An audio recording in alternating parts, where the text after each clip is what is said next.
The women sensitization part, again, like I said, it's been quite some years we've been talking about women inclusion.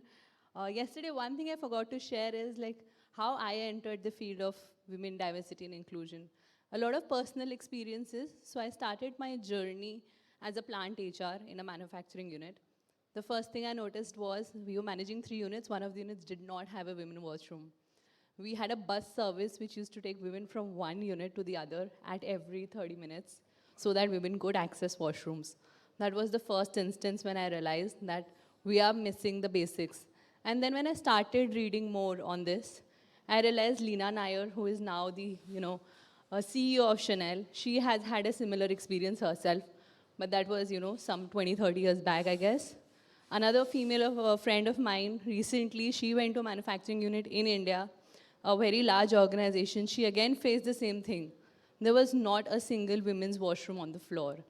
And she had a security guard stand outside the washroom so that she could go and access the men's loo, which wasn't a very comfortable situation. So very minor things, I think, in women inclusion that we are missing out on. Another thing, another story, one of the reasons I moved out of the structured corporate format as a full-time employee and started working as a consultant was, I went for my pay conversation, performance conversations that we have where you're supposed to discuss what are the key deliverables you gave and, what sort of increment you should be looking out for. My pay conversation, my performance conversation had nothing to do with my performance at all. It was about my attitude, my behavior, the fact that I was not fitting into the structured way of how women should behave in office. I was too vocal for meetings, and also the fact that my pay was enough. One thing which still, is a trigger point for me, I would say, and still sticks in my head is, why do you need a pay increase?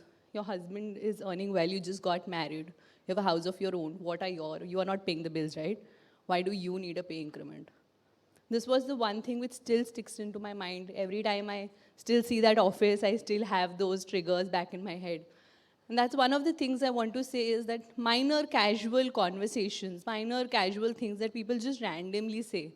And this might be coming from their stage of unawareness, but can really impact an individual for a long period of time. These are some very inspiring women I have looked up to seen their career journeys, and I'm sure a lot of women do look up to them. But then these are very few for us to look up to. I would not name like Indra Nooyi, Naina Kedwal, Leena Nair, all of them very inspirational women. We do look up to them, but how many of them do we have in our own offices? How many women do we have in our senior management? Statistics show us that we don't have more than 5% women in senior leadership. Organizations today are struggling to have more than 40% women in their workforces as an overall, out of which most of those women are in the junior management. There's this concept of glass ceiling that we are well aware of. But there's this other concept of sticky floors. The sort of roles that are assigned to women are roles which do not allow you to progress further. Nurses, for example, educators, receptionists, office administrators, they don't have the opportunity or the sort of role which organizations can progress further, and that's the sticky floor that we're dealing with. That's the reason that our organizations have more junior management women than senior management women.